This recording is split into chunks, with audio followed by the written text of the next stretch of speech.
All right. Welcome, everybody. I'm Daniel Ziblatt, and this is a democracy seminar that I run with Jegor Shekir out of the Center for European Studies. Is in conjunction with a bunch of partners, Central European University, the Wissenschaftszentrum Berlin, and we're really just pleased to have a kind of international collaboration on this. Is one of the positive side effects of the Zoom age, is to be able to have these groups gather together. And so today, so this is going to, we met last year. This is the first meeting of this academic year. And we will be doing a couple more sessions. We'll be, we announce these events. If you found out about this event, I'm sure you'll find out about the others. We haven't, nothing's quite finalized for our next events. But one of the motivations for this year is to try to bring books not written in English, major books not written in English, to an English-speaking audience. And with the idea that there's major works of social science on European studies that are being discussed in the newspapers of European newspapers that don't always make it to American audiences immediately anyway. And so that's sort of one of the purposes of this year's seminar series. We'll be having other events as well. But so in that spirit, our first event this year is with Michael Koss and Thomas Zittel. Michael Koss, whose book we're going to be discussing, and Thomas Zittel is going to be our discussant. So what we're going to do is I'm going to introduce Michael Koss, and I'll then introduce Thomas Zittel. Each of them will talk for, Michael will introduce the book and talk about the book for about 20 minutes or so, and then Thomas will provide some commentary on the book, and then we'll open it up to the broader audience, and we'll be having discussion. So please post, you can post questions in the chat, is my understanding, and I'll be kind of looking at the questions and keeping track of the questions, but I hope to have a kind of broader conversation. So let me introduce the speaker. So Michael Koss, professor at Leuphana University, Lüneburg, has an impressive track record as a scholar. He's an expert on the comparative study of parliaments and parties.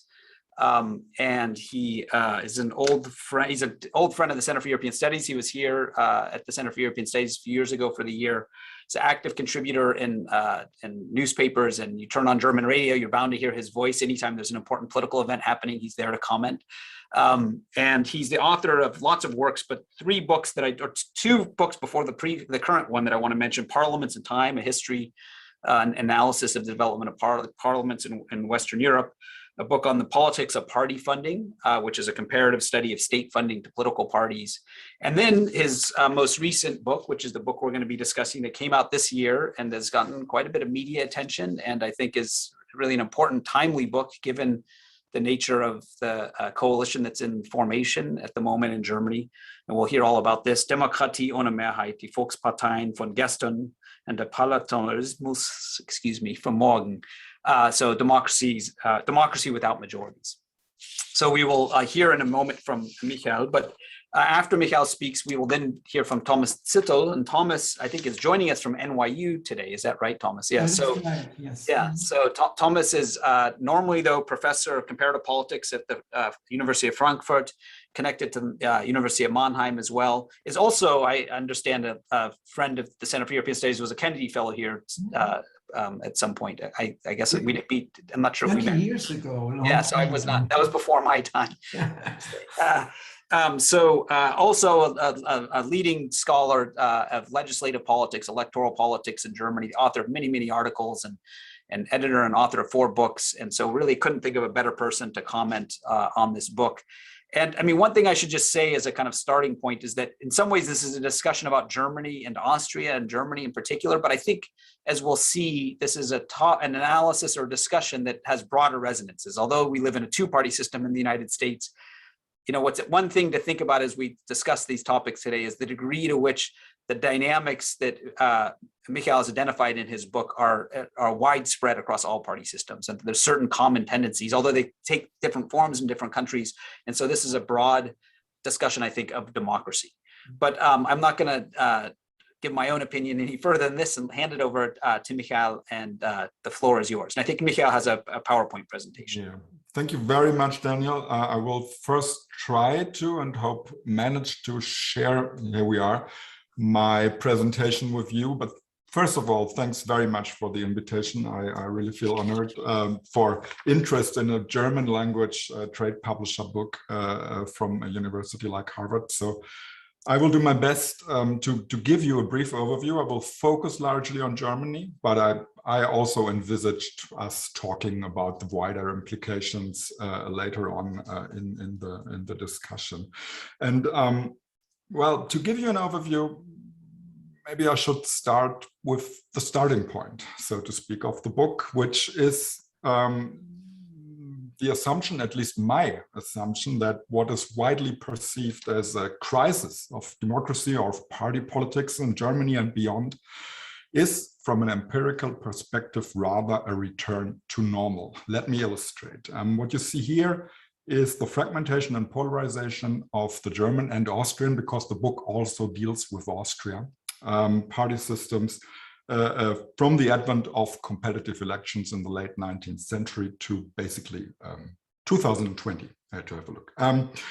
Fragmentation is measured here as the effective number of parliamentary parties, that's the black line, and polarization is measured as the seat share of anti-establishment and or anti-system parties, the gray line. And what you see is that the trend lines for both fragmentation and polarization are almost parallel to each other. That means more parties obviously imply more contested politics. And what we see, if we have a look at the trend lines, are, in my reading, waves of competition. And there seems to be a clear second such wave starting in the 1990s and early 2000s. And so what is exceptional is what we often regard as the normal of party politics, the 1950 to 2000 period. And this, I would argue, warrants explanation and not the more contested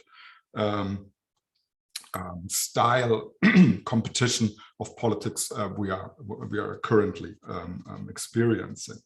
And this trend, actually, it remains unchanged even if we throw more European countries into the equation, even Britain with its majoritarian electoral system, which of course prevents at least fragmentation to a certain extent, but it remains visible. And if we return to Germany, this alone maybe would not have been a reason for me to write a trade publisher book on German politics. But what we also see is that there are signs of openness of the Christian Democrats, in particular, towards their far-right competitor, the AfD in Germany. And this picture shows you what happened when the CDU joined forces with the AfD to elect an FDP, so a liberal politician, minister president of the federal state, Saxony-Anhalt, in early 2020. And Thomas Kemmerich, he is the politician on the left here, with Björn Höcke, to whom I will return later on, did not even claim, when he was elected, to have legislative majorities behind him. And even though his time in office was only 4 days, for me, this made matters even worse, because why would the CDU elect someone head of government in a federal state who had no majority? Hence, democracy without a majority. I should add the question mark. I fought hard for it with the trade publisher. So please always bear it in mind when I refer to the book title, because I did not want it without the question mark, by the way. So, and by implication, such an undertaking must also give an answer to the larger question, how to explain the exceptionally modest period of party competition between 1950 and 2000. And the literature basically provides two explanations. One focuses on societal stability. Here the argument goes that a freezing of cleavages took place, and this led to modest party competition up to the emergence of a new transnational cleavage cross-cutting the old, in particular the economic one. That would be an argument in the Lipset-Roccan tradition forwarded by Lisbeth Hoge and Gary Marx, for instance. And the other explanation focuses on economic prosperity. It argues that skilled workforces of advanced sectors of the economy provided stable electorates from either blue-collar voters for Social Democrats or white-collar voters for Christian Democrats, which then could emerge as catch-all parties. That would be the Iversen-Soskis argument in a nutshell. And for me, there's no reason to challenge these explanations, but I have to say that I doubt whether incentives to vote for modest parties alone suffice to explain what happened, in particular in Germany after 1950. Because why would even well-off employees, white collar, blue collar, no matter, refuse to listen to politicians who promised them even more? Because it could be better off in the first place. And perhaps more importantly, why did people suddenly stop listening to the group of politicians Tony Judd referred to as the discontents of prosperity? Put differently, why was political competition all about economics in the first place after 1950, but not before? And my argument is that economic carrots, so to speak, only lead to modest competition in combination with sticks. And these sticks were provided by the Cold War. I argue that the Cold War provided German politics with guardrails of democracy. That's a term I borrow from Daniel and Stephen Levitsky, and adopted to German post-war politics, in particular two such guardrails, which explain the dominance of ideologically modest catch-all parties. First, anti-communism, which first integrated the Christian Democrats as the lowest common ideological denominator, and simultaneously allowed Social Democrats to keep the communist competitors at bay, so to speak. And second, Western integration, which helped Christian Democrats to keep their right-wing competitors at bay, the nationalists, so to speak. And once accepted, also allowed Social Democrats to become a catch-all party, so broaden its appeal beyond blue-collar voters. So my argument is that anti-communism and Western integration played less to the economic or societal structure, but rather to security interests. And since these security interests were intuitively plausible for virtually the whole German electorate, anti-communism and Western integration served as, that's my term, sorry for our native speakers if it's not that nice, but in softball enforcement mechanism, so to speak, right? Making clear, making sure that party competition was modest among two catch-all parties. Let me explain or illustrate this with perhaps the most famous German electoral claim ever. That's no experiments, Konrad Adenauer, the CDU in 1957. First of all, no experience meant fight communism or continue to fight communism by deepening Western integration. Okay, that's a fairly conventional reading of this slogan, but it's, I argue, not the whole story, because by the 1960s, no, earlier, no experience also, I argue, was an invitation to the SPD to also engage in softball, because you can't play it on your own, just like bowling, right? You need another team to play it with. And by the 1960s, the SPD had increasingly understood that it could broaden its appeal when it also played to the security card. It's no coincidence, I argue, that in the heyday of catch-allism in Germany in the mid-1970s, the SPD had made it finally as simple as the CDU in terms of electoral messages and called for security for Germany. And then that's still not the whole story, I argue, because there is a third reading of these catch-all messages of both parties. Because they were also designed as a check on potential intra-party renegades. So competitors to the leadership who pondered either overturning the current leadership or breaking away from their original party and form an, as they would say, ideologically purer one, right? And this haunted Konrad Adenauer in the late 1950s, when he was increasingly regarded as too old and too traditional, too inflexible. And Helmut Schmidt, perhaps even more in the mid-1970s, when he, with the emerging peace movement on the SPD's left wing, was more and more criticized from within his party for a policy which eventually led to this NATO double track decision. And but up to that, Cold War guardrails, as I would call them, allowed both catch-all parties to keep potential renegades at bay. And even more, it also allowed for the emergence of a new, say, type of politician in Germany, the democratic hero. I'm not sure whether this is a super translation into English, but I hope at least I make myself clear. And the democratic hero in Germany was, of course, Willy Brandt, the SPD leader, who lost 2 elections in the 1960s to the CDU and then won in 1969. And Brandt is not by chance has become the democratic hero, not only for the SPD, I'd say for Germany at large, because he knew the guardrails pretty well. He was a committed anti-communist. He was mayor of West Berlin first, close with the Springer press, so the more or less right-wing German tabloid press. And just to give you an example, initiator of the anti-radical decrees in 1972, which expelled all alleged communists from the civil service.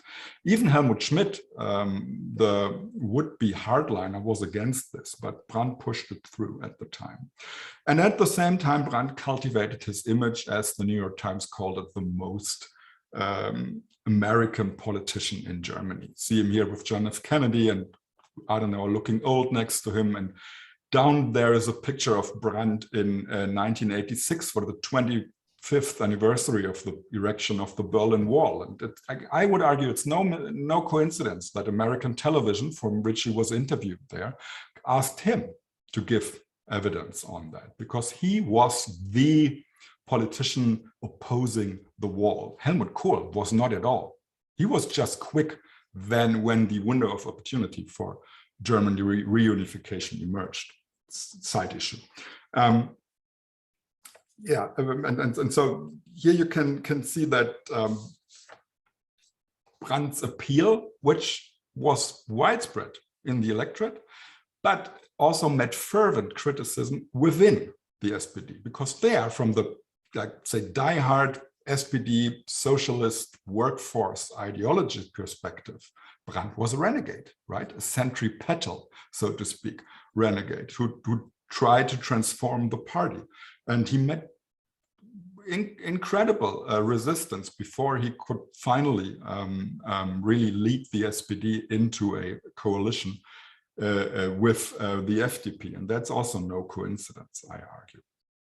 But all this increasingly began to, well, become more fragile. These guardrails became more fragile, both on the left and on the right. On the left, the SPD's left wing, I mentioned it already, was increasingly associated with the peace movement. Ironically, it had only entered the SPD because of Willy Brandt, because many people were attracted by him, but then they became the most fervent critics of a clear anti-communist stance. And in the wake of the Vietnam War, many and the NATO double-track decision, many left. Actually, eventually, the SPD formed the Green Party. You see here Gerd Bastian, former SPD member, a general of first the Wehrmacht, one should mention it, and then the Bundeswehr, who then became a prominent Green politician, for which he sat in the Bundestag during the 1980s. And perhaps even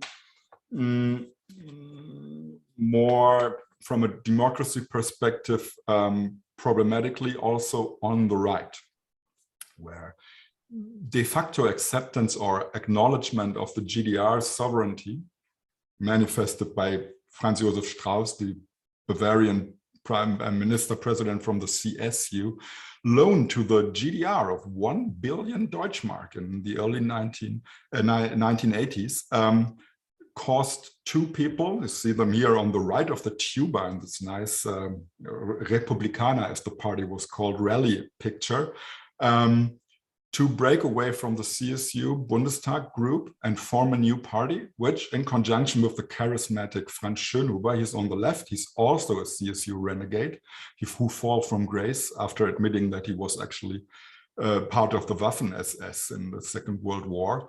And arguing he was not regretting a thing, became increasingly popular with fervent anti-migration, but in particular populist policy positions.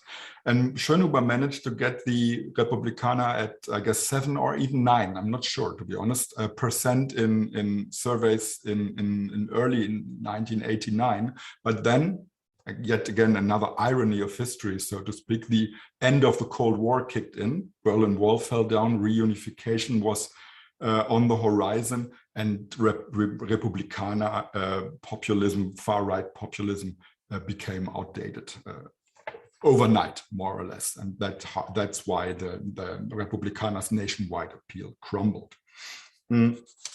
So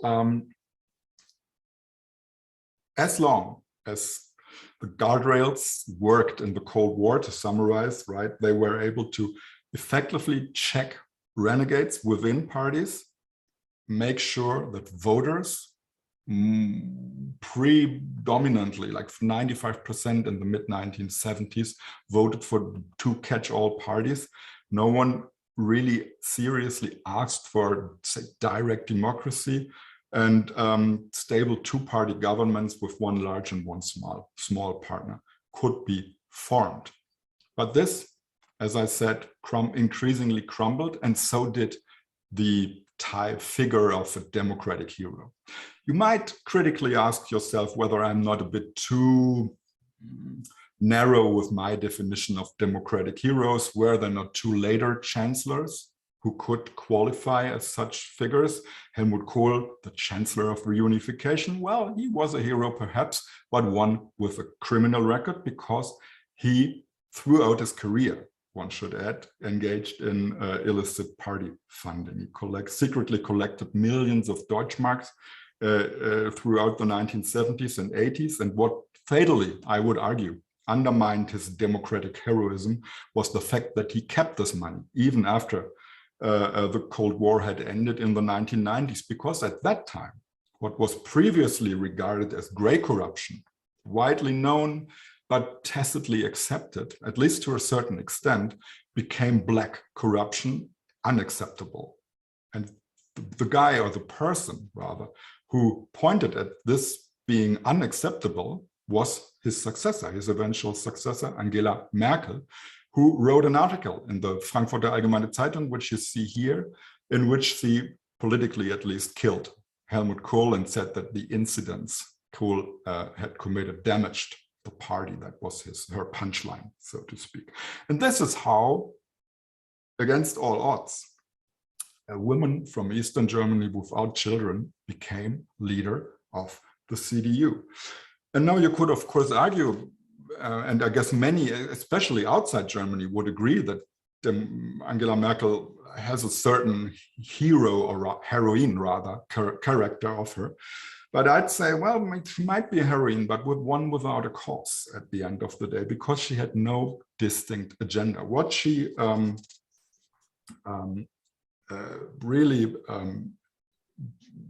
managed to, the skill she mastered, put it that way, is to react to political crisis, and in doing so, locate the CDU in the middle of the political spectrum to an extent which ensured that it was always electorally stronger than the SPD. Quite an achievement. Armin Laschet might have thought to himself after the last election. But again, this is a formidable accomplishment, because she did that 4 times in a row. But in that sense, heroine without a cause is less negative a judgment about Merkel, but still rather evidence for the fact that the conditions for democratic heroes have disappeared in contemporary Germany. Because again, like this daring more democracy, mehr Demokratie wagen, there is no such thing, to my knowledge. Thomas might, or you others might dispute this, but which will later on be associated with Angela Merkel. So it's renegade time these days in Germany and elsewhere.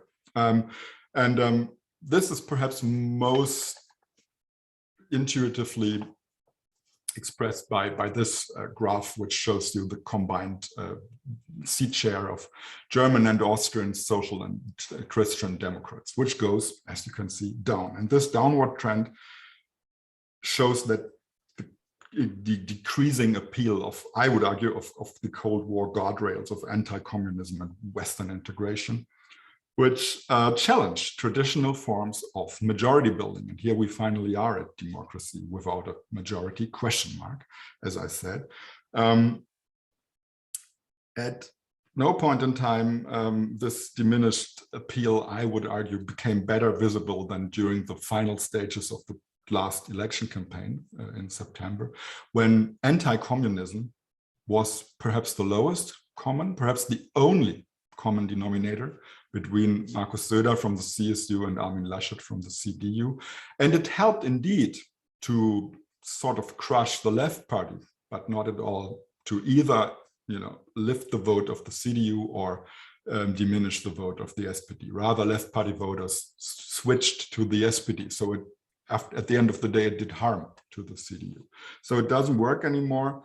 And this is where the renegades kick in. You see two of them here in this picture. The first is Oskar Lafontaine to the left with his wife, Sarah Wagenknecht, who broke away from the SPD over social security reform and helped create a nationwide left party. And well, I guess a social democrat in the old days, so to speak, of the Federal Republic. And I'm not talking about glory days. I'm just saying in the old days, a social democrat could hardly imagine to be married to someone who has open sympathy for Joseph Stalin, which Sarah Wagenknecht has. And below, to the left, there's Alexander Gauland, who was retired, one should say, by the CDU in the 1990s and took revenge in 2013 when he joined the AfD. And just like Gauland, Lafontaine, Gauland provided a contender party, here the AfD, with the political skills it required for sustained nationwide success. And even though Gauland is not married to any radical AfD leader, his relations to the extremist Bernd Höcke, on the right in this picture, I mentioned him before, pretty much look like bromance, doesn't it? And so this is the danger on the party politics level. And third, there's a growing demand for direct democracy, which I argue endangers traditional forms of majority building, right? Needless to say, renegades are very happy to play to that demand, because it gives them yet another opportunity to illustrate how the mainstream developed away from the normal happy people whom are betrayed by the mainstream, and so on and so forth. And the final dimension in which majority building has become more difficult is coalition building, which does not work anymore with one large and one small partner. And even I'm happy to admit that the current steps towards the so-called Jamaica coalition of SPD, FDP, and the Greens look promising. The truth is that the last and only attempt to create a three-party coalition on the national level failed in 2017. And what is more, the federal president will not step in this time because his term of office comes to an end in early 2022. So this, to me, raises the question what to do. First of all, I should add, that is the question mark part of the book title. There's no reason to be overtly alarmed because on the societal, on the electorate level, there is support, large, overwhelming support for democracy. But what I find problematic in current German politics is that the Cold War pattern, so to speak, of competition is still in people's head. Yeah, both commentators and normal voters, so to speak, and serves as a normative ideal, which leads to the fact that against this background, the present looks a bit gloomy for many contemporaries, because the days of catch-allism are over in Germany and elsewhere. Perhaps the only exception are countries with first-past-the-post electoral systems, where two large parties still find institutional support, so to speak. And I would argue this goes largely back to changing environmental, society, and global order. constellations rather than to any particular failures of the large parties. And this is why the many criticisms you find from like populist level up to political science level of catch-all parties and their wrongdoings, so to speak, are for me more an indicator of resentment. Well, perhaps as attempts to shoot the messenger. Parties, the catch-all parties as the messenger of changes in the society, in the economy, and in the global order. Be that as it may, but there is, in my opinion, no reason to believe that there is any other institution which will be capable of aggregating voter views and transforming them into political decisions as good as political parties will. So the Schneider quote, "There is no democracy safe in terms of parties," is still valid, I argue. And that's why I am skeptical of all allegedly direct links between the people and decision makers. I'd rather call to strengthen representative institutions. And that can also mean to, well, render majority creation, parliamentary, the formation of parliamentary majorities more flexible, more ad hoc. That's the only reason I call for a minority co-government in Germany, not because I think this is an achievement in itself,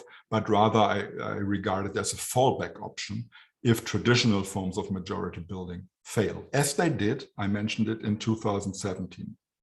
And finally, one proposal which did not make it into the book because as any other book, it had to be written in a hurry. I think the one thing which is already clear when you look at coalition formation in Germany or government formation is that whoever governs will need the other party. So Jamaica will need the CDU in the Bundesrat. And I think this overstretches the majorities required. That's too super majoritarian for me. And for that reason, one should at least think about coming to an end with the practice in the Bundesrat that abstentions there actually resemble or are like no votes, right? Every coalition partner, as the Bundesrat rules stand, can, in case it has a problem with any decision, can call the whole coalition in a federal state to abstain in the Bundesrat. And yeah, as I said, this would render the CDU in a veto player position on all financial and other very important matters. Even if a Jamaica coalition would be formed, I find that a bit, well, I'm calling for majority rule, not for supermajority rule. So one should discuss that as well. So much from my side as an overview of the book's arguments. Thank you very much for your attention, and I look forward to Thomas's comments and to our discussion. Thank you. Thank you very much, Michael. Let me just add before we move over to Thomas that we have a Q&A function on this. I believe that people can post questions in, and I will be the one kind of managing that. So as the discussion goes along, feel free to put comments in and we'll get there. But before we do that, let's eagerly hear what Thomas has to say. Thank you, Thomas. Thank you, Daniel, for the kind introduction and the invitation to join the panel, which I think is an exciting panel, because we basically speak about, I think, a timely book that is about an important question. And the question concerns, as Michael has just kind of elaborated, how party fragmentation affects majority government, and what adjustments might be needed in our institutional setups and also in our political process to facilitate majority building in the future. And the book, I think, has two specific properties that should be acknowledged right away, and Daniel also already touched upon one of these properties, because first, most of the empirical references are about the German and Austrian cases. So you could read this book as a kind of case-specific study, but it is actually about a question that is much bigger And I read the book as an effort to make a much more general argument about this question of majority rule under the conditions of party fragmentation.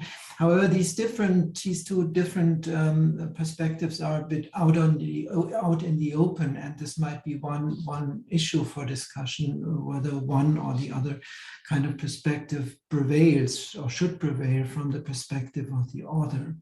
The second unique characteristic of the book is that it represents a deliberate effort to speak to a broader audience and to contribute to public debates about the issue. Daniel has emphasized that Michael is all over German TV nowadays.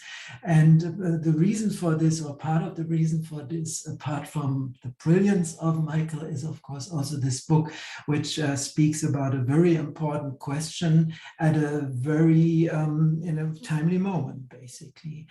And I think this is not an easy thing to do, but I think that the book achieves this goal by really combining accessible lines of argument with real intellectual depth and also empirical validity. So this is a great achievement. I think that the book is able to speak to very different audiences. So advancing from these general observations, I will organize my comments in two steps. I will first highlight three main take-home messages that I took away from the book and that I consider important. And I will then raise four specific questions that struck me while reading the book and that I would like to discuss.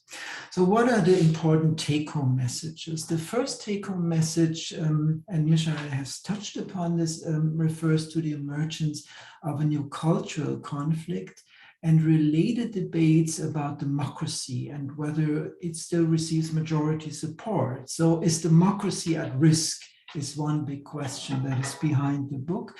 And the book answers this question, and Michael has alluded to that, but in a very cautious way. The book actually answers this question in the positive, and clearly in the positive. So it actually opposes the crisis of democracy debate in view of a more optimistic perspective on the situation. It conceives challenges by so-called renegades, and Alexander Gauland for Germany and Jörg Haider for Austria are two kind of examples for this. But the book argues that they remain the exception and that they will not put democracy at risk. The book also touches upon the emergence of anti-system parties, but as I read the book, it says that they can be either sidelined or absorbed into the system, so no problems with that. So there is a majority for democracy. That's my first take-home message that I take from the book. The second take-home message addresses the challenges for government formation, so the question of majorities within the system. So can we still build majorities within the system? And here the main argument is that party fragmentation need not threaten majority building if we take the option of a minority government seriously, and if we take advantage of this. So the praise for minority government as a magic bullet in the current situation is maybe the most pronounced argument in the book and that I read from the book. And the third take-home message then refers to the question what to do in the future and how to adjust the institutions of democracy to party fragmentation in order to sustain a majority government. And in this part of the book, Michael offers three pieces of advice to policymakers. And the first piece of advice is do not shift to direct democracy. The cure is worse than a disease. So you might kind of argue that Michael loves minority government, but he hates direct democracy as a main bottom line take-home message. Second take-home message is increase the inclusiveness of the electoral system by enfranchising non-citizens and by increasing the transparency of the process. Here, Michael talks mainly about party financing rules and about the need to be more transparent and clear about the question where the money comes from. And the third kind of advice is to rationalize the legislative process maybe, and to impose more severe centralized agenda control in legislative politics. But Michael is cautious about this, and this I read it as saying this should be the last resort if nothing else works. So these are the three main messages that I get from the book. So what should we discuss, and what can be seen critically, or what kind of questions can we raise? The first question that I had while reading the book is, are majorities for democracy really that secure? And how can we actually know? I feel that the book downplays system opposition by over-personalizing it. So it's about Jörg Haider, it's about Alexander Gauland. So it points to a few renegades that break the rules and openly show anti-system beliefs. But what about the others in the game? What about the many political elites that matter? What about the parliamentary candidates that matter? I have done some own work on the beliefs of parliamentary candidates on the basis of comparative candidate network data on 20 democracies. And this actually shows that there are quite critical beliefs about electoral democracy among a fair share of parliamentary candidates. And we really talk about 20,000 cases here. So I think in order to conclude this case, we would have to look at a broader sample of politicians and elites to understand how far-reaching actually anti-system beliefs are distributed in politics. At another level, I think that the book tends to exaggerate anti-system opposition by offering a rather free-floating perception of what accounts as an anti-system party. I was puzzled to read that the German left party still falls into this category for Michael, despite its participation in multiple state governments. And I was also puzzled to read that the German Greens until 1991 fall into this category despite their government participation in the state of Hesse in the middle of the 80s, where a certain Joschka Fischer became Minister of the Environment. So I feel in order to seriously really discuss this question, how much is democracy at risk currently, we have to come up with better measures. That sounds super critical. I don't want to be so super critical, but we have to seriously find better measures to understand how much democracy actually is at risk. So that's my first point.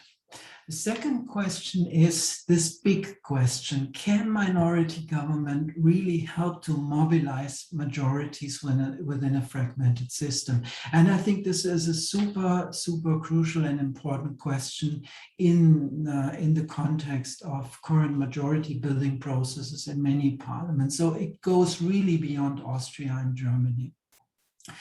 At face value for these two cases, this sounds like a really realistic option. Why? Because both countries share a consensus tradition that is facilitated by a fair share of veto points. So we do not talk about a straightforward majoritarian system such as the UK.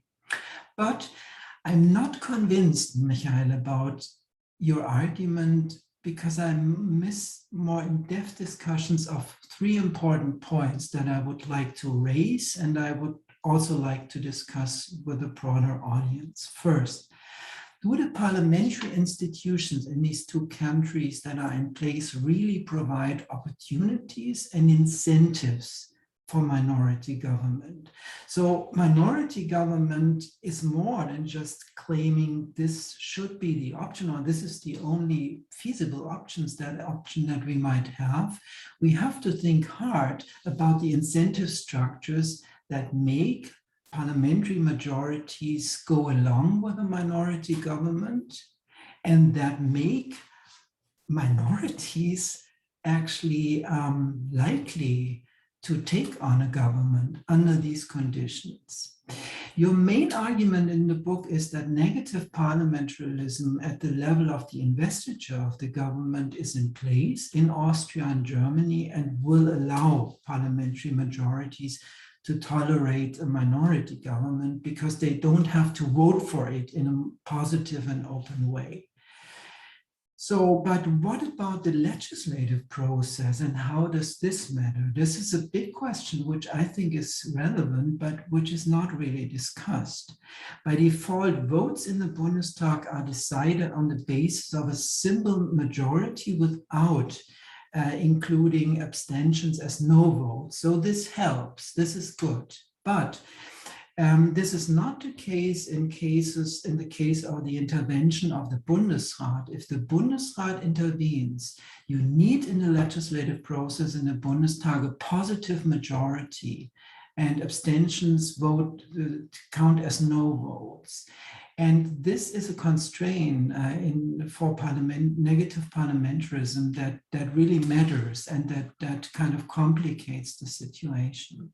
The other big question, also not really discussed in the book, so what would be positive incentives for minority government to form under the given rules? Karl Ström has this important distinction between substantial minority government, meaning minority governments are able to really make their mark in policy making, and functional minority government, meaning this is not so much about policy making, this might be more about office seeking and so forth.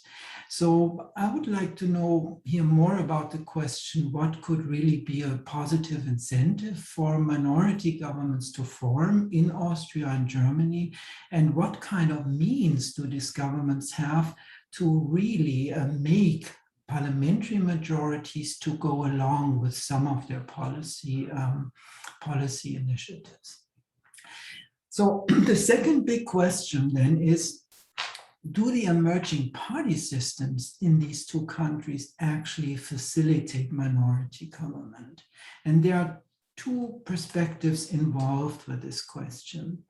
Substantial minority government in the Ström understanding would be facilitated a lot by a dominating party that is able to extract informal support from minor parties that in turn get something, some smaller favor as a payback. And this is, of course, the Scandinavian situation for a quite long period of time, where we had kind of dominating social democratic parties that were able to play this game. But this obviously is not the case in Germany and Austria, where we have parties of equal size and where basically the playing field is quite leveled, and no single party can hand out small favors to get toleration into return. So my argument would be that this kind of fragmentation that you show actually makes minority government very difficult, at least substantial minority government, and complicates matters. The second big problem is then the question whether we have something that is necessary for functional minority government, namely ideological flexibilities among parties. The big issue I have with your book is that you do not distinguish between fragmentation and polarization. And I think these are two very different things. In a fragmented party systems where we have ideologically flexible parties, where this is only about more parties and a more pluralistic process, I think something like functional minority government can work. But in a polarized party system where ideologies matter and policies matter, and where parties are policy seekers and not office seekers, this is much more difficult. So the question whether minority government could work in these two countries has a lot to do with further questions. How can we actually describe these party systems also in a Sartori kind of sense of, are they polarized or are they more ideologically centered party system? And the third and last big question I have is, what does the public think about this? You are very tight-lipped about that, but This seems to me of particular importance in the German case, where government stability is considered a main pillar of democracy in view of the Weimar experience.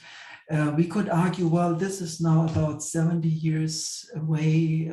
Who knows about Weimar? My students, unfortunately, know nothing about Weimar, but we all know basically that there is a collective memory, that it's still quite important. And so I would pay closer attention to some opinion polls and see what we can infer from them. And I think they are not irrelevant, actually.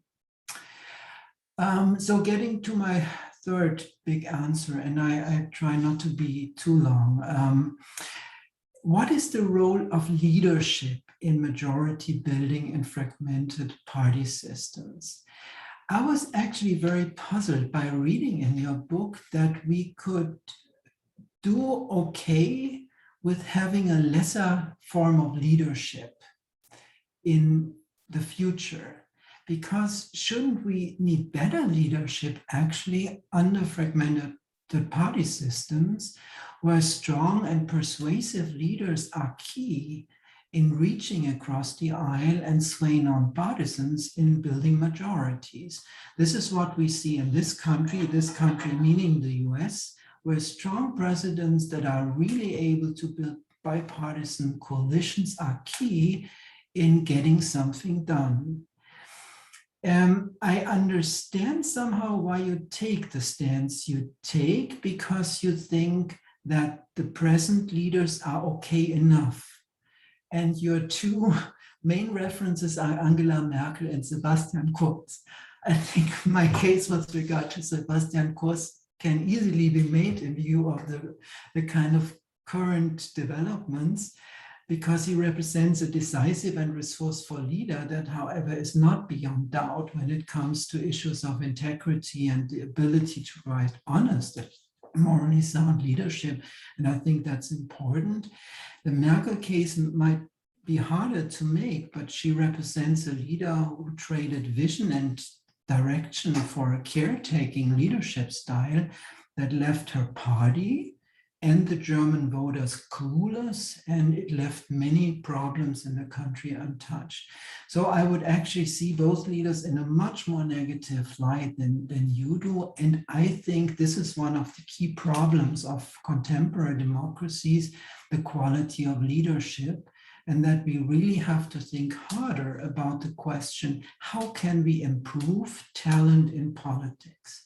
I'm not so sure if the default answer of economists will help increase salary. Maybe we should think about more open and more active recruitment processes that are actually already debated in view of the diversity issue, and that we should also take seriously in view of the quality issue. Very briefly, my last point is the question, what drives actually party systems? I read your book as saying party systems are a function of external developments, social developments, and also developments in the international sphere, meaning the end of the Cold War. The proponents of party agency and cleavage formation stress the independent role of parties in shaping conflict patterns and voter alignments. Elmar Schatzschneider did not only say that democracy needs parties to function, he also said that parties have leeway in mobilizing voter alignments and structuring political conflicts. So I think this is an important perspective that needs to be considered, and I think two specific questions are particularly important. The first is, what is the appropriate strategy towards anti-system parties to secure majorities for democracy? Is it integration in order to absorb them into the system, or is it exclusion?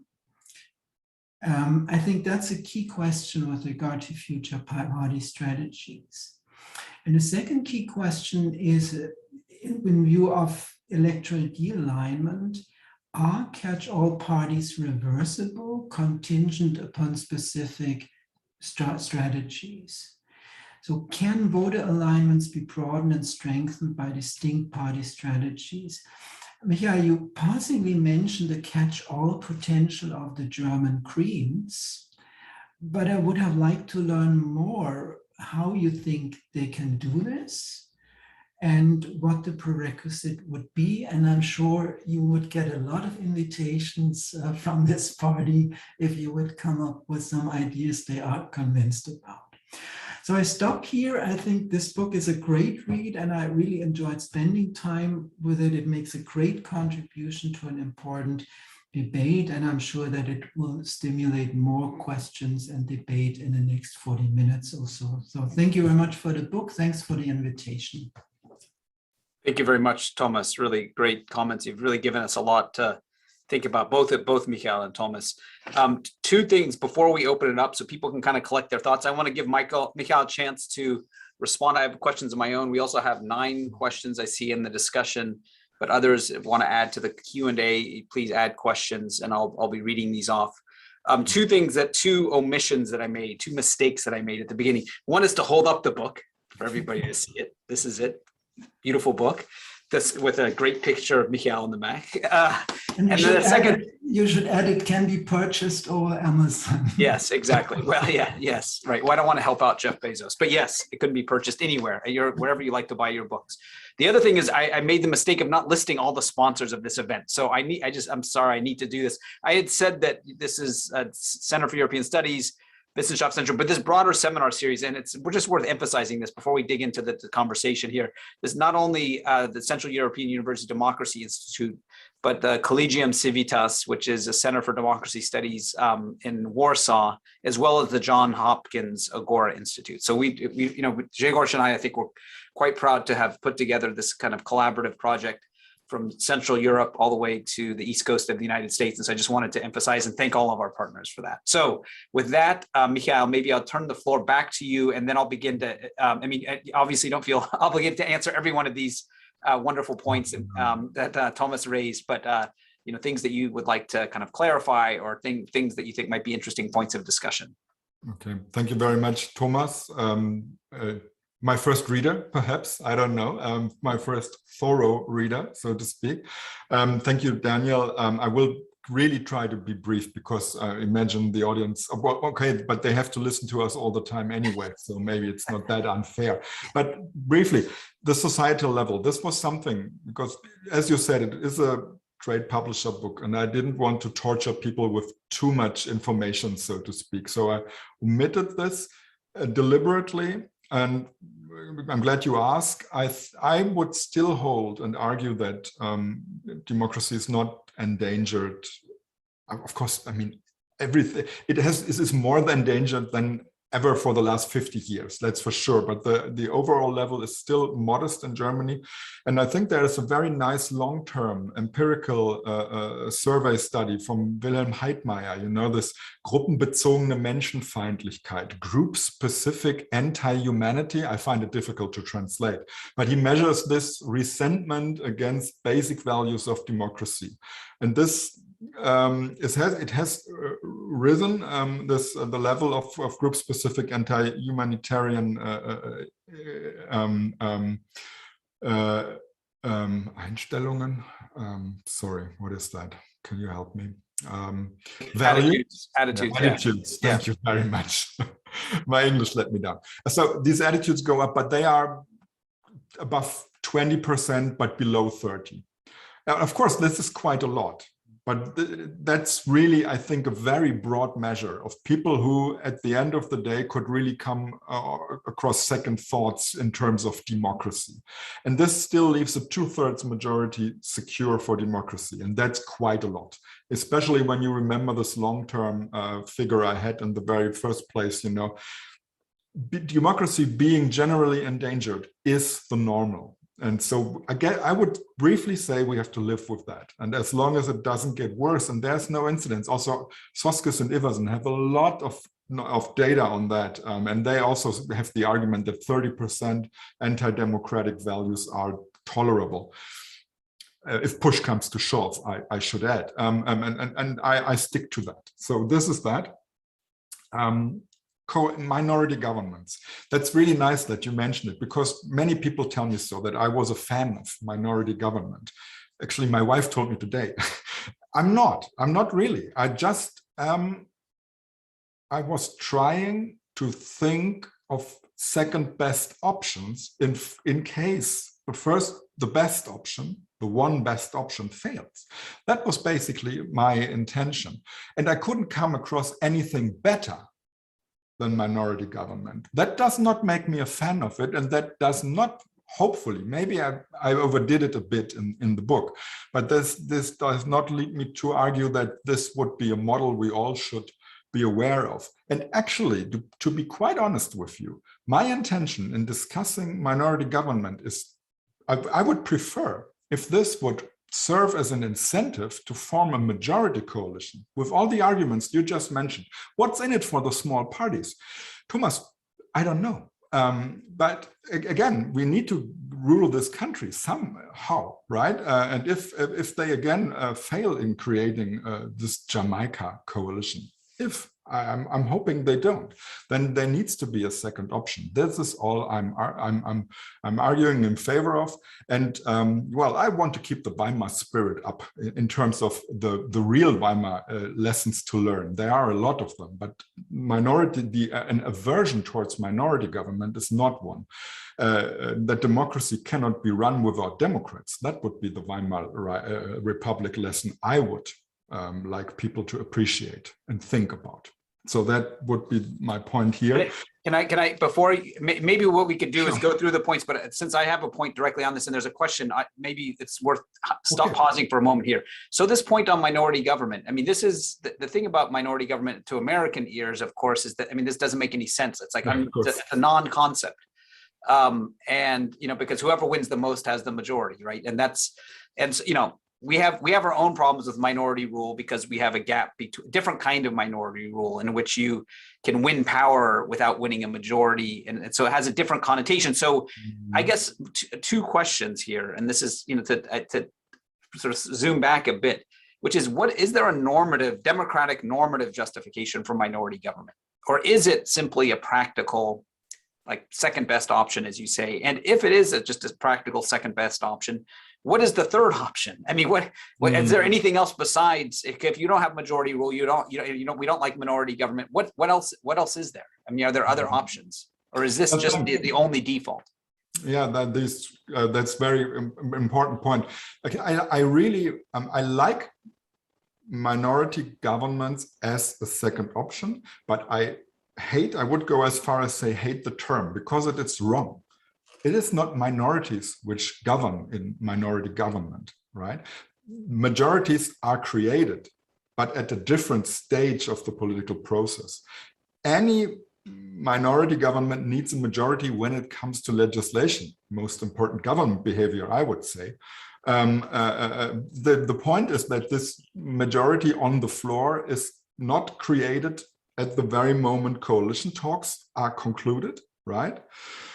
But on the floor whenever something comes up. And this is also another answer to your question about minority governments. One could have this, it was called contract governance for Scandinavia, some Torbjörn Bergman and Tim Bale, I think, the two co-authored two papers who argued that this could be also an option where you have like a coalition contract just for minority government. So where from the beginning is clear which party supports the minority government in which policy area and which deals the small party has to expect in return for its support in that policy area. So that could at least somehow define what's in it for the small partners. So I think this is the justification. Majorities are there, and actually, from a political theory perspective, I would argue this has a lot of advantages, because this inflexibility, majorities can really reflect societal majorities more directly, say, without reverting to direct democracy, which I indeed are very skeptical of. You got that completely right, Thomas.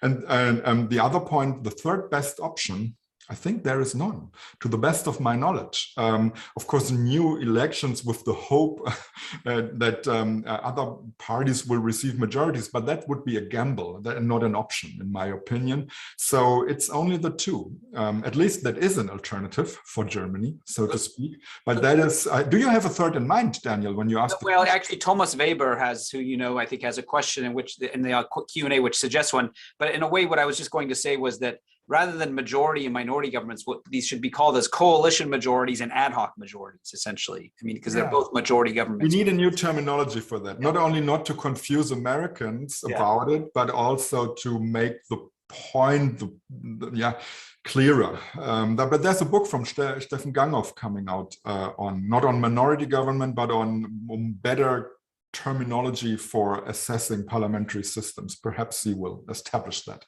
May I just read Thomas Weber's question, because it's on exactly this point. I have it here. I've struggled to follow all the questions. I'll read it out loud, though, for everybody who hasn't seen it. Isn't this ultimately all an issue of political culture, different conceptions of democracy?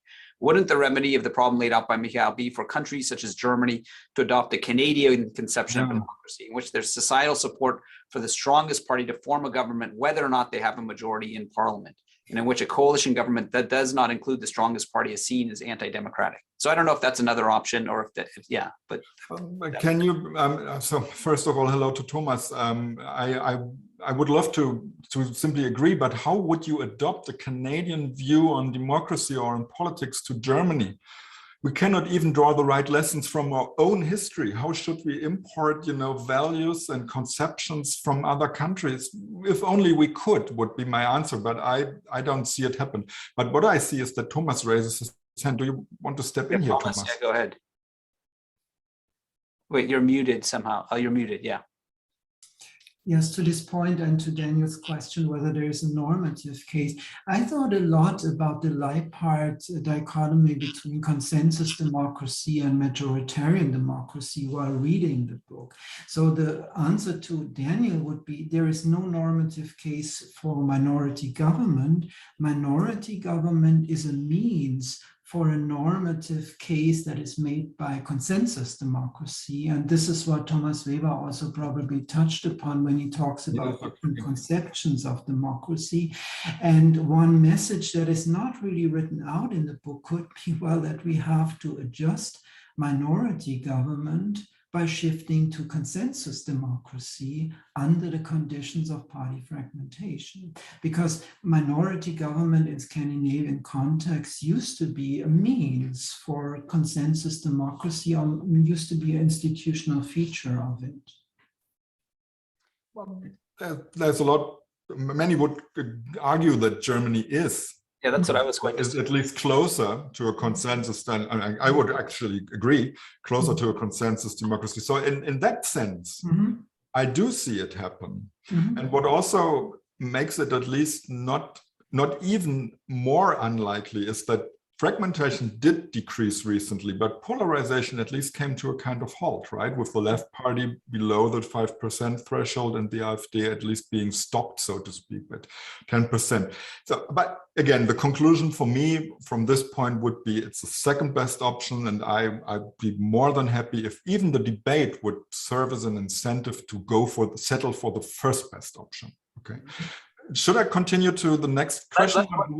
One last question on this topic, if I can do this, from Jane Mansbridge. I think this is on the same point. I mean, maybe not. But what would you say to those in the U.S. who are promoting ranked choice voting?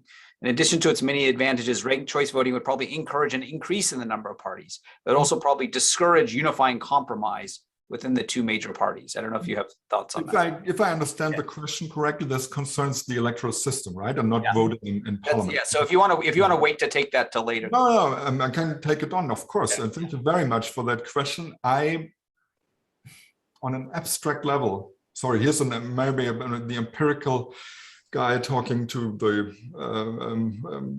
theorist. I'm afraid. I see the advantages of any voting system which is at the end of the day more sophisticated than the one we have. But I do see when it becomes empirical, the disadvantages when we have a lot of different voting systems to break it down in Germany and the federal states, and abstentions and invalid votes in particular are highly positively correlated with the complexity of the electoral systems.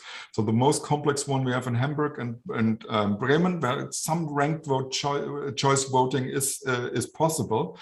And people don't understand it. And this feeds into the legitimacy question. I think I never mentioned the word, but this is what it is all about. People need to believe, keep up the belief that democracy will solve their problems.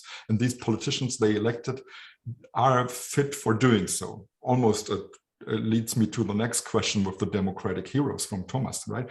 And I feel, my impression is that what we win on this level of voters being able to vote in a more sophisticated fashion, let's put it that way, we lose with those who, for whatever reason, fail in doing so. And this for me is a zero-sum game. And if something is all about zero-sum, I wouldn't do it in the first place, to be honest. Thomas has maybe a more positive outlook. No, I think that's a fascinating question because we see a dilemma, or we see an increasing dilemma here. You rule out, Michael, in your book to shifting to plurality voting, which would be, of course, one reform which would solve some problems, but you rightly stress that this is in view of the political context and the tradition, nothing that can be done. But what we see in the German case is, of course, our pressures towards increasing the proportionality of the system. This involves the whole debate about surplus mandates, which kind of increases what Jane was touching upon, also the probability that we will have more parties in some way.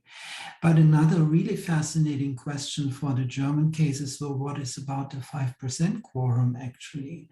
So the Constitutional Court has struck down the 5% for European elections on the basis of the argument that in the European Parliament, the effectiveness of the legislative process is not so much an issue. So we should not compromise equality on the basis of this. But it will be really interesting to see how this debate develops in view of national politics, because of course there is pressure with regard to the 5% quorum, and this would further actually exacerbate the problems that you describe in the book. So how basically the electoral system and reforms of the electoral system can either exacerbate or cushion the problems that we see as an interesting phenomenon, and beyond the simple question of plurality voting, there are other interesting questions related to this. Thank you. So, Michael, would you like to continue on? And I will. Yeah, perhaps. I mean, one could elaborate on this even further, but there's other questions and issues you raised. So the democratic heroes. I should, for the German speakers in the audience, say that in the book I refer to Lichtgestalten, which is difficult to translate, at least for me. These are heroes. Is really not getting it. What I'm trying to say.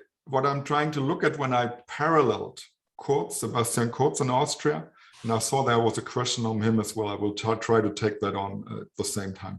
And Angela Merkel is just people who are highly regarded for whatever reason. And this is not necessarily related to democracy as the term democratic hero implies.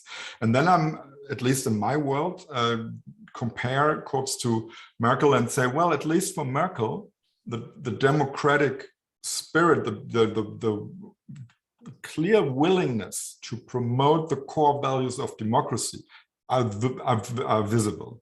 And for me, this qualifies her as a Lichtgestalt hero under the conditions under which she operates. And this is my answer to your question, Thomas. I guess the leadership cannot be isolated, and you can be the best leader under particular. Willy Brandt would have failed in these circumstances. That's what I would argue. He would have been killed by his own party in the first place before he ever could achieve any public office. Because that's why I mentioned this, that he was also kind of renegade from a traditional SPD perspective, right? But this was acceptable because it played to the, well, global order at the end of the day, the Cold War setting. But with this kind of approach, I guess you couldn't do it anymore. Gerhard Schröder found this out when he had a cause and was, well, politically at least killed for it by his own party first and then by the electorate at large, or the other way around. One could dispute this. But anyways, but Sebastian Kurz, for him, right, the core values of democracy were absolutely unclear and not always visible, to put it politely. This was already clear when I wrote the book. And well, now, well, the turning point appeared, and he openly showed to everyone what he had secretly given away already, that he did not really care about all democratic values when they affected him personally and his career ambitions. And this is where Austrian politics is right now. But why I would still include him in the book and also under the notion of Lichtgestalt is he was very popular with it. There's no reason to believe that he will not be very popular with it again in the near future. And so he is, in a sense, to me, the other ideal typical leader personality we have to be aware of, we have to live with in the times in which we live, like it or not. So that would be my brief leadership answer. And this leads directly into your question, what drives party politics? I admit I take a very, very structural perspective, right? And I always try to be aware of these tendencies towards a real determinism in my argument. I hope I avoided it, but the jury is out, I would say. I do see the opportunities and possibilities to be determined by structure, or not determined, but to be, to a large extent, very hard to change, put it that way, by structural factors, right? I always really often think about, could the Weimar Republic have survived? And I don't really see it, because democratic values were not present among a very large part of the electorate.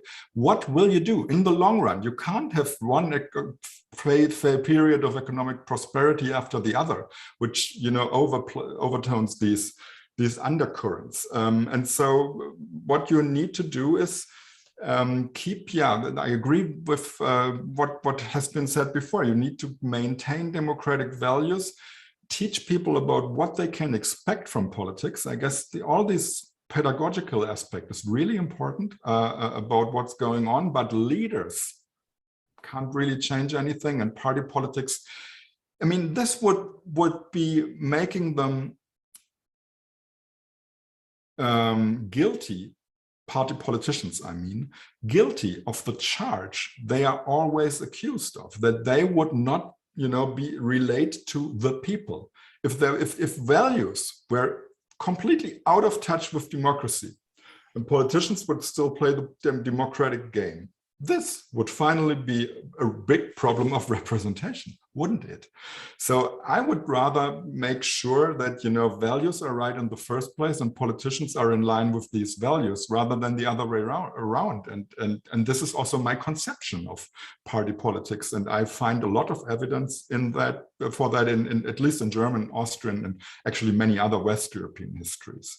So you can temporarily, of course, think and act as a politician out of the box, so to speak. But in the medium, even in the medium term, in the long term, we're all dead. But even in the medium term, you have to rather make sure that societal values, demands, and so on are in line with democracy. Could I ask a question, which is, could you explain exactly how the democratic heroes, I guess luminaries might be a good translation. Yeah, perhaps. Yeah, democratic luminaries and renegades. I mean, why do they why does this leadership style emerge given this declining party system? I mean, I think that's a core point. So I want to make sure it's totally clear for people. I mean, because that's the point, is why in this earlier era do you have luminaries and in the later era you don't? Yeah, this feeds or is related to the guardrail argument, which I borrowed from you, just to acknowledge it, right? I don't believe in carrots alone. I try to make that clear in the presentation. Of course, it's nice to have incentives to be nice, but maybe that's my anthropological pessimism here. But I do also believe in sticks, which keep you away from, getting wrong thoughts and acting in a wrong way, which means here anti-democratic way. And my reading of this post-Cold War, and again, I should add that I don't believe the Cold War ended on one day and then it was gone, so to speak. But for instance, the retreat from Afghanistan is yet another nail in the coffin of the West as the leader of the free world and all these things. So it continues to erode this notion of Western integration in Germany. And so this implies that the sticks with which you keep both normal voters, but also politicians at bay, so to speak, within your large party, within the group of those in the democratic camp, so to speak, they don't work anymore. And this is why people challenges. I mean, parties have always consisted of challengers who wanted to replace leaders. That's, I guess, what party politics is all about, intra-party politics at least. But there's less reason for people who are discontent within a certain party and are ambitious to they themselves become leaders of parties to stick to their original parties, and more reason to renegade, act as renegades, join another or create or form. Both is possible. Usually they join another party. Alexander Gauland formed it even. And then become a competitor who, to make matters worse, argues that this newly created party is the pure, or ideologically, there's people at your office on some people. Thomas just said that no one was there on Fridays. So make sure that this party is a pain for the old one from Richard broke away, because it argues that it is ideologically purer. And this is a claim which will always resonate with dissatisfied segments of the electorate. And that's why renegadism is a problem, in my opinion. And that's why the post-Cold War environment without guardrails is more likely to promote and make renegades succeed. And can I add one more thought? Because again, this is something which did not make it in the book, but there is one guardrail left, in particular in Germany, and that's of course which lessons to draw from National Socialism in particular, but also the Holocaust, right? This still does work. There are many things are not treated as strictly not appropriate in politics in Germany. But again, we can see that with Björn Höcke's Mahnmal der Schande, so the monument of shame, the Holocaust memorial, this is also increasingly at least undermined. I just wanted to add it. So we are not without guardrails in Germany. That would again be an alarmistic conclusion I don't want to end up with, but they are under serious threat. And this, I hope I made it clear, is an environment in which renegades thrive. Thank you. So, I think we only have a few minutes left. We could keep doing this all afternoon or evening for you, Michael, but I think I would like to give Thomas maybe one, if there's something you would like to add, Thomas, another comment or question, and then give Michael the last word. And we have lots of great questions. I mean, just to highlight one, and so I don't mean to preempt you, Thomas, but just at this point, question about France. Why is Germany so much better off than France? I mean, that's kind of in terms of the party system. That's that's an interesting one. But anyway, Thomas, I'll give you the floor if you have a question, or no obligation, but if you would like to say something. I think we just touched upon a really fascinating question: to what extent leaders are actually internal or external to a system. Michael was very much basically stressing this point. They are internal to a system and just a kind of reflection of a system. I'm not so sure about this, but this would be a fascinating debate we have no time for. I would add one point, which is an issue I did not raise in my comments, which I think is important in the debate. Michael stresses very much the kind of role of more participation, inclusion, and transparency as a magic bullet. And this is, of course, relates to a broader debate that we fight problems in democracy with more democracy.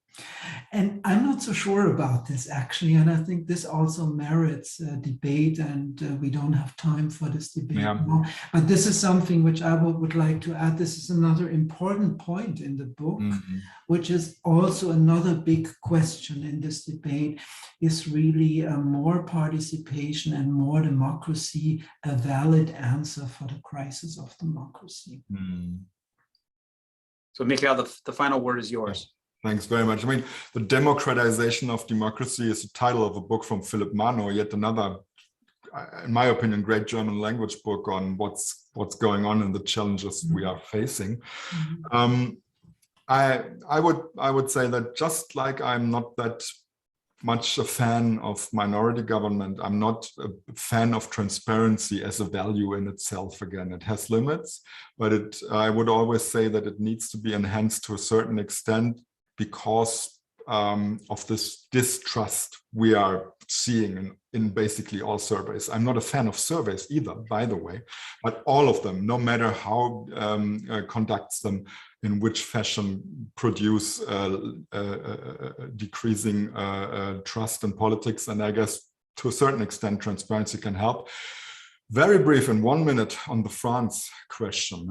I guess, I made the point that parties are essential. We might like them or not in maintaining democracy.